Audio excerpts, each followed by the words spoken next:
and it will take a lot of years for it to be implemented. But it is one of the concerns across the corridor because it makes a seamless travel possible in the end. Now back to this EGTC. As an organization, it doesn't really have hard power in the sense that it has an overflow of funds or it has ownership over parts of tracks or lands. It's more that they have soft powers. They can set the agenda, they can address some issues, and they have this view scope from which they can see mainly their regional concerns and their regional interests, and they can combine them together to make it to improve the function of this corridor, and what I call is the watchtower functionality.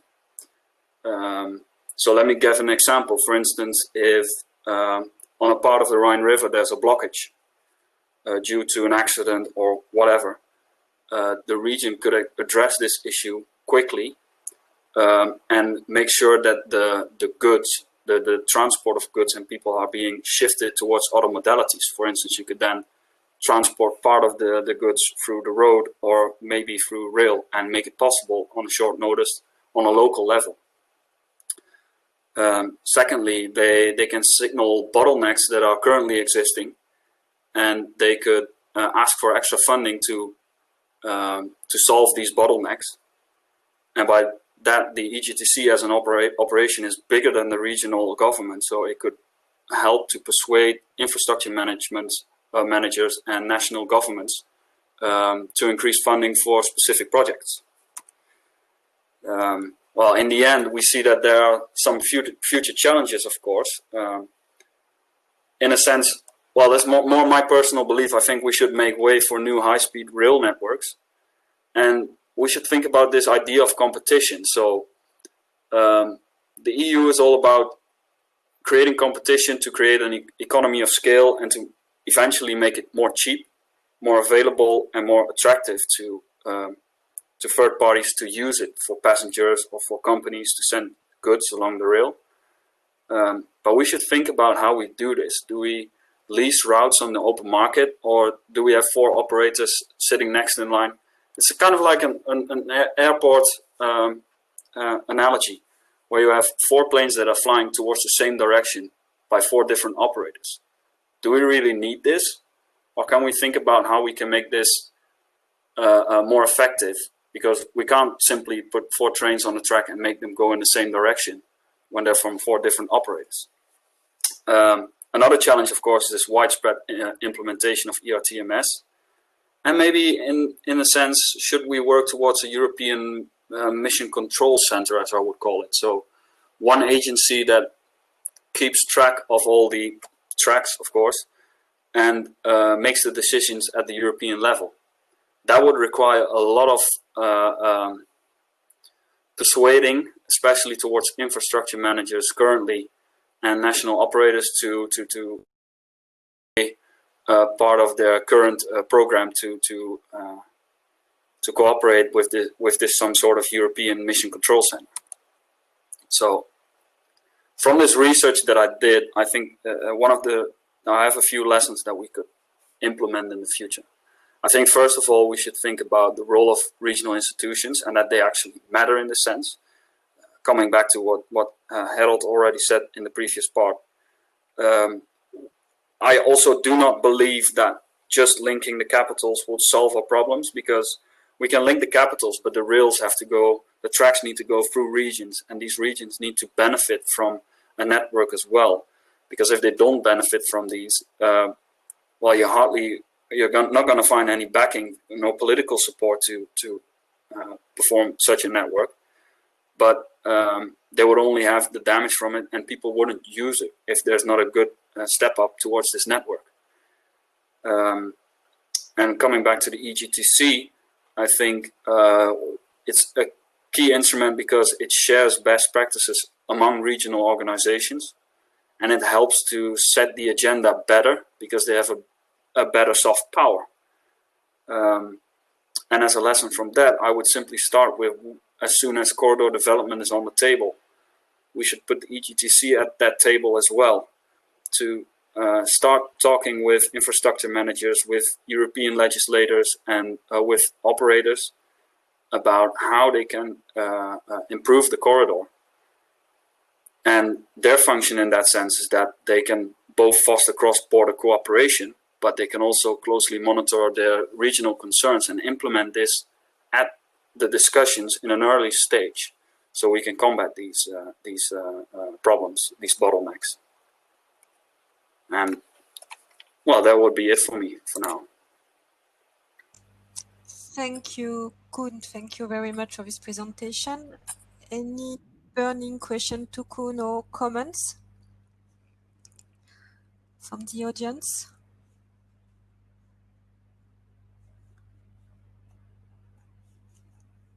No? Yes? Yes, I can just comment that you see in the chat also the comment of Jörg, that Jörg Saalbach, who is the coordinator of the Rhine-Alpine EGTC, that they are open to help further other corridor forums or associations to explain what they are doing on in this field. Also join their monthly webinars, which he advertises in the chat, just a sideline. But I think it's good to move on to Clément, also looking at the time. Yes, I'm sorry, disappointed, because I had prepared some question to Koen, but if we have time, I will come back to you at the end of the session. Now I will give the floor to Clément Gostic from the Regional Development Agency of Ljubljana Urban Region. And Clément, you will share with us the main result of the Sustainable Urban Mobility Plan, highlight the lesson learned, and example of improvement of the Ljubljana Urban Region's connection to the TEN-T corridors, and potential best practices to be exchanged with other urban regions. The floor is yours, Clément. Thank you. Hello, hi to everybody. Do you see the presentation? No. No? Not yet. See that it's shared. Sorry.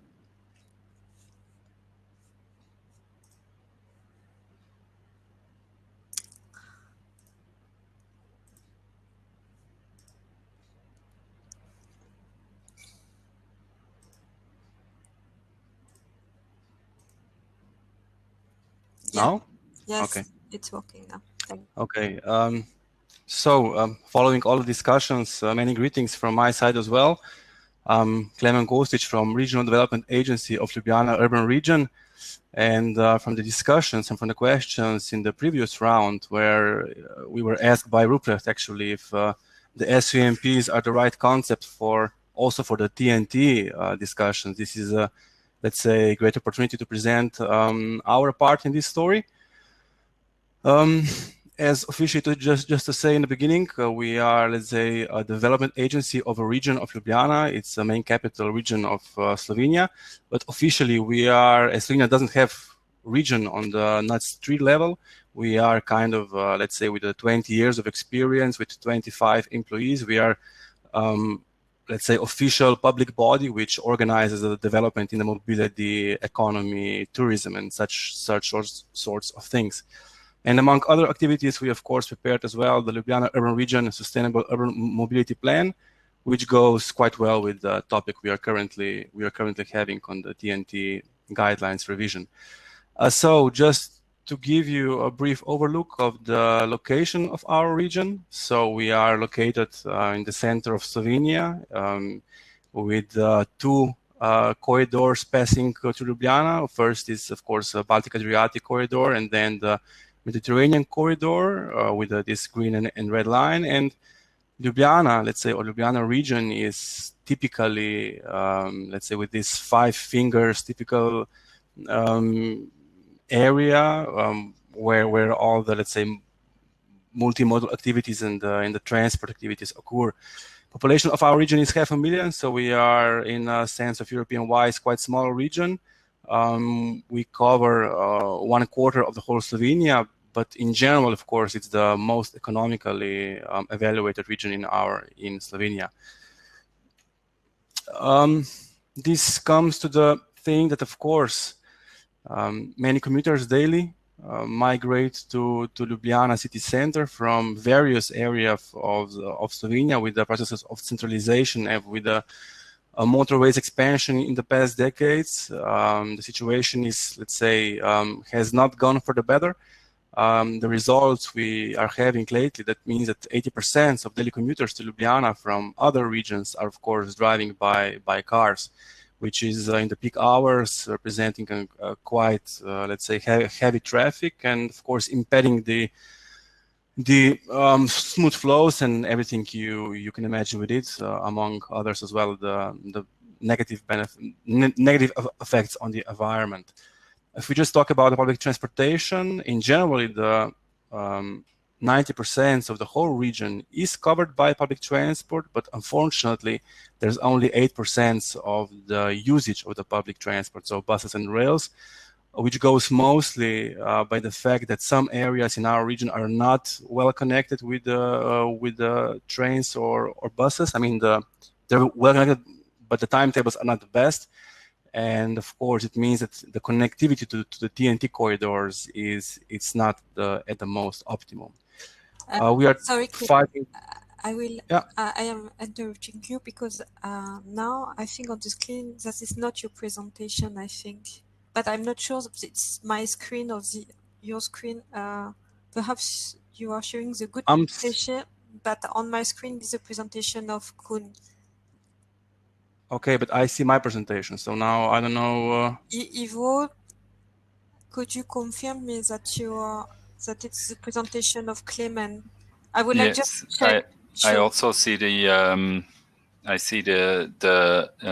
how do you call it, the comments version of the previous. So maybe that's a window that's still open in your computer, Clement. Okay. So maybe close that and then. The thing is that I do not find the PowerPoint option. I can only find an option to copy the whole screen. But if you close the other applications and only leave your PowerPoint, that might work. Yep.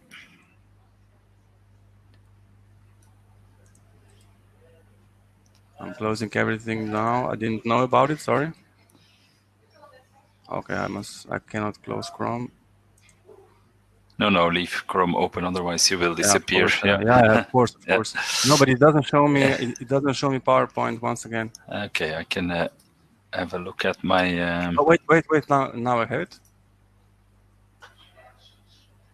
Yes. Yes. Okay. Great. Okay. I am back on track. Good. Okay. In this case, I would now do you see it F5 as well. You see this Ljubljana urban region sign in the above? Okay, apparently I do. Okay, so yeah, this is a picture of the corridors and of Ljubljana urban region. This is the picture I was just shortly expressing about showing, let's say, on general that during the peak hours we are having quite heavy traffic from the TNT corridor into our city of Ljubljana. That is the main topic you see right now. And the two corridors are, so you would see from the west to the east side, Baltic-Adriatic corridor and Mediterranean corridor, which are passing Ljubljana city center quite directly. And the map on the right side, it indicates the level of connectivity from TNT corridors into the urban areas, with the green being, of course, the most connected and the red dots, being less connected, which can see that the level is quite good, of course, at the TNT corridors, but it gets worse leaving the TNT corridors area. Speaking about the main topic of the presentation, so as said before, we have prepared the Ljubljana Urban Region Sustainable Urban Mobility Plan. It was the first regional SUMP performed in Slovenia and, of course, approved by all the 26 mayors of our all the 26 mayors from our municipalities in our region. The validation was done at the end of 2018, And we are now, let's say, in the phase of promotion of this document, of this policy paper, and try to promote the measures which are, of course, listed within this SUMP document. Altogether, we have made 48 proposals, of course, not all dealing with the TNT corridors, but on generally, of course, to improve the situation of integrated mobility and spatial planning in our region. In the future, our agency will, of course, support the national governments and all the other stakeholders involved to implement at least majority of our proposed measures within the prepared document. One of the, of course, as you all know, the SUMP cycle and all the activities performed within the SUMP things to be done is the participation of the stakeholders. We have done quite, in our opinion, excessive work on including the stakeholders as well as the public, but we realized that on a majority for the regional scale, the communication with the stakeholders or the operators is of course the more crucial. At the first stages, we made individual interviews with all the mayors in our region to see what are let's say the main barriers in mobility, what are the connectivities among the municipalities, and with this we get the first insights of the situation in mobility in our region. Then, of course, we prepared all the public workshop, and we decided to make these public workshops along the regional corridors. So those are the corridors which are connected to the TNT, and in this case, we gained the insights. What are the opinions of the users of those connections to the TNT, and what could be improved in this segment. We were also quite happy to make an online survey on travel habits and on the proposals from the users, I mean, from the our inhabitants of our region. We collected 1,600 answers, and with that we gained some opinion of the users as well, of course. Based on that, we made an action plan and verified the measures with the main stakeholders. We were surprised to learn that we saw that many of the participants in the survey were giving their votes to the public transport infrastructure, to the connectivity to the TNT.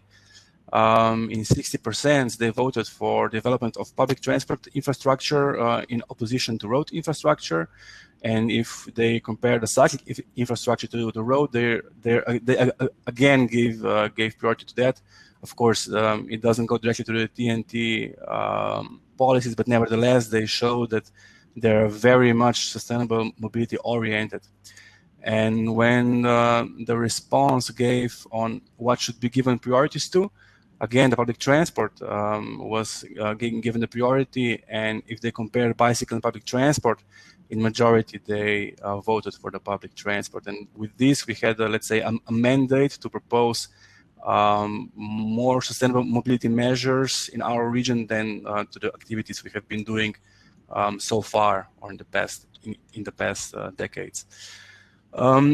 Based on, of course, these results and on the results from consultations with the stakeholders, we prepared, as said before, 48 measures in our region as a whole, but observing the measures which are dealing with the connectivity to the TNT, there were 5 of them as well. Just going slightly through them, it's upgrade of an existing railway lines in the Ljubljana urban region that are part of the TNT railway corridors and others. Then the improvement of accessibility to park and rides, which are of course the exit and entry points from TNT to our city of Ljubljana. One of the important measures was the renovation of Ljubljana railway hub, which is in the city center of our Ljubljana, and it needs to be done some measures to improve its connectivity to other areas in our region. Then harmonization of bus and train timetables along the TNT corridors and investments in the rolling stock in the train. So those were, let's say, main measures in these topics which we're now trying to promote and to make them actually carried out in the next of course years. Just the final slide. During the preparation of the regional SUMP, we have, of course, learned that our region and urban nodes are important elements to foster the accessibility from and to the TNT network. They are, of course, important not only for the mobility, but for the whole spectrum of spatial structure, economy, and the development of our region as a whole. And they promote the polycentric functional areas in not only to the city of Ljubljana, but of course to all the other cities in our region. We also realize that regions, or in our case, regional development agencies, are, let's say, good facilitator in this activity.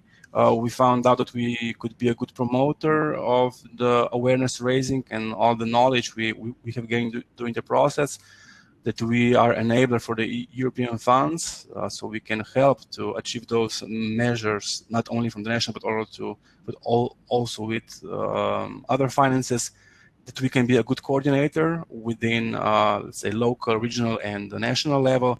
And of course, at the end, also the evaluator of the whole process and all the benefits made from the implementation of the measures. This is the final of the presentation. At the end, I will just put the link to the English version of this, the SUMP, in the chat box, and you can check it and contact us later if there's some needed for some additional questions. Thank you. Thank you very much, Clement. What it was very interesting, and it is interesting, is how you have elaborated the process, the elaboration process of your SUMP, the measure you would like to implement, and also how you will improve the TNT, the accessibility to urban areas. So I think that it would be very interesting to follow you on this. And I think that we don't have any burning question yet. I will give immediately the floor to Henk Nijhuis from the city of Nijmeg and Geert Ritsema from Arnhem-Nijmegen city region for a presentation of the policy of the city to improve air quality for the inhabitants, and in particular, how to move to greener shipping with zero emission shipping with a strong focus on hydrogen. Henk, the floor is yours. Thank you. Good afternoon, Henk Nijhuis from the city of Nijmegen. I'm a senior advisor air quality. Can you see the slides? I see the presentation, and it's a good presentation. Okay. Yeah, I will give some information about what we are trying to do as City of Nijmegen and Arnhem-Nijmegen region to stimulate zero-emission shipping on the Rhine-Alpine corridor. And also I will start with the reason why the City of Nijmegen does that. I will tell something about Nijmegen, spatial development, the shipping as a source of air pollution, what measures we take in Nijmegen, and especially the zero-emission shipping activities. This is some pictures of Nijmegen. In the top, in the middle, you see the city of Nijmegen across the river the Waal, and the other pictures are all from the surroundings of the city of Nijmegen. They are very beautiful, attractive. Nijmegen has been awarded the title of European Green Capital during the year 2018. And ambition was to raise our sustainability policy to a higher level and accelerate existing projects, and thereby be a role model for other middle-sized cities in Europe. And our challenge, together with the city of Arnhem, is to obtain a sustainable urbanization. At the left map, you see on the southern part the city of Nijmegen, and in the northern part, the city of Arnhem. Together, it's about 500,000 inhabitants. At the right, you see a map of the center of Nijmegen, We have the river, the Waal, that is the southern branch of the Rhine after the German border, going through the city of Nijmegen. And we have a lot of activities around the Waal, new housing, new industry, and recreation. And Nijmegen is undertaking a major transformation along that river Waal. The major flood water intervention known as Roam for the River is used for a range of developments, such as attractive designs of bridges, development of nature, and recreation.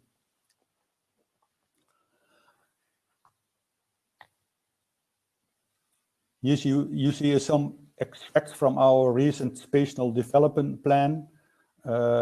We choose for a compact, dynamic city around the river Waal and the channel between the river Waal and the river Maas, and thereby preservation of the surrounding landscape of the city.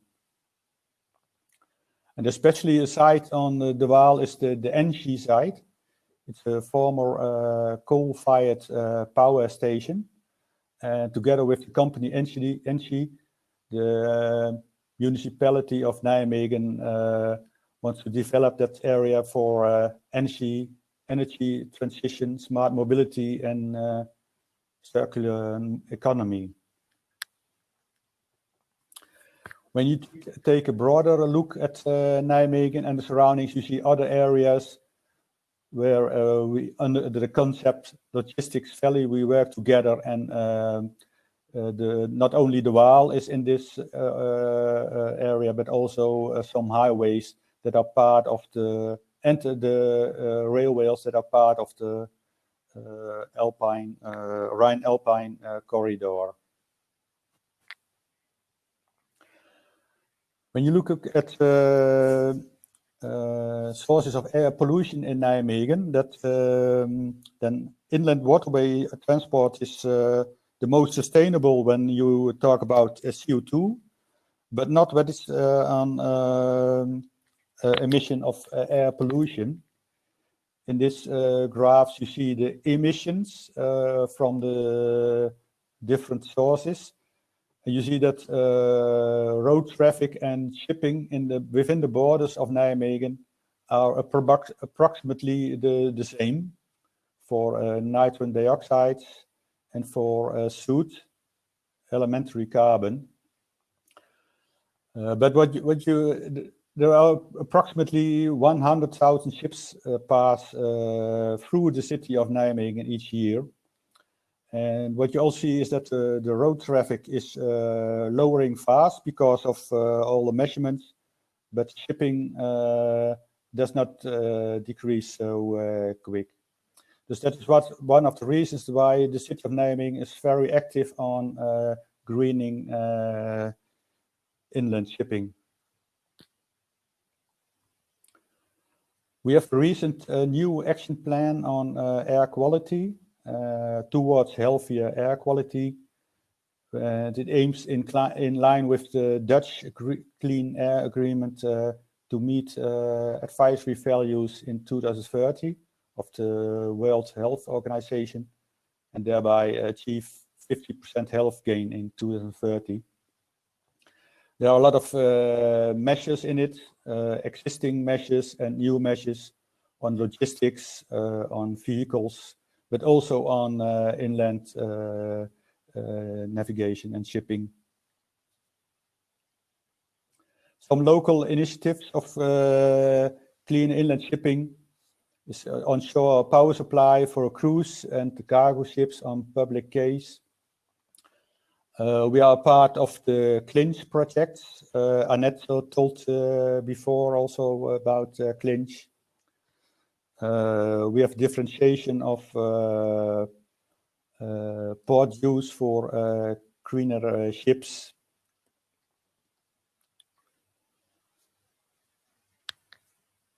And we hosted also the Port and the City Conference in 2018, where was signed the Declaration of Nijmegen. And in the Declaration of Nijmegen, 19 subscribers, also public but also private parties, try to develop pilot projects for zero emission inland navigations, battery electric and hydrogen also. And these activities are now integrated in the Dutch Green Deal shipping and ports that Annette also told before.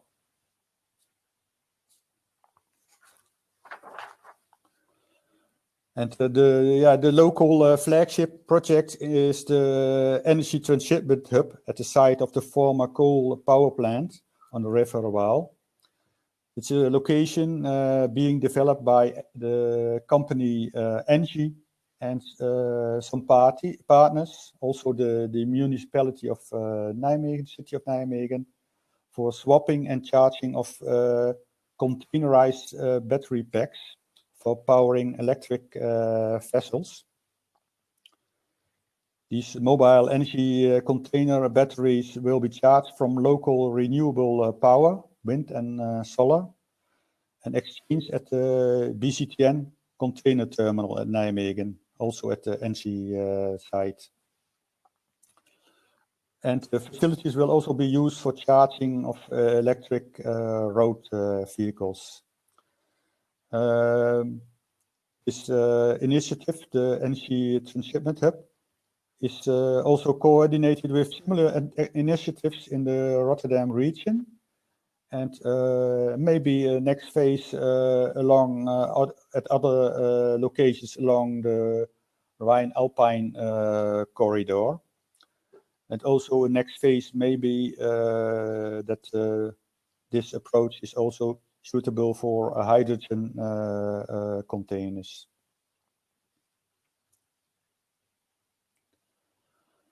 To develop that next phase of the ET Hub project, we are joining the Rhine concept that has been set up by the provinces of South Holland, Gelderland, the Dutch government, and the German state of North Rhine-Westphalia. And thereby we will promote also use of hydrogen vehicles and ships at local skippers, forwarders and carriers. And another activity that we are planning now is to take part in a EU call Green Ports. The first idea is for extending our ET Hub project with hydrogen containers and hydrogen production. But also a part of the call can be a master plan for the future of our port to be green ports and all its activities surrounding it. We are now building a consortium with 3 other ports and other partners, and the deadline of that call will be 26th of January in 2021. This is my presentation. If there are any questions about it.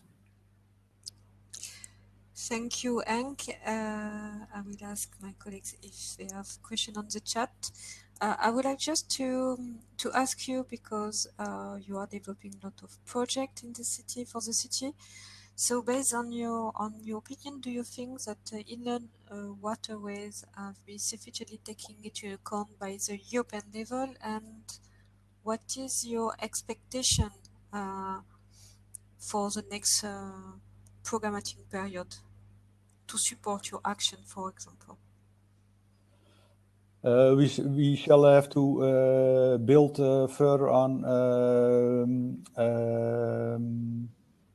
consortia to build further on along the Rhine-Alpine corridor with more locations to have the same activities, so that you can use the same systems from battery containers, hydrogen containers, so that the system will be the same at all those locations and ports. Okay. Ivo, I don't think that we have question or comment in the chat. No, I don't see any question. No, indeed. So I think that because we are running out of time, it is the end of this session. I would like to thank you all the speakers for their valuable comments and input, especially in this area of TNT. And session will be back tomorrow morning at 9:30. So thank you all, and see you tomorrow. Bye bye.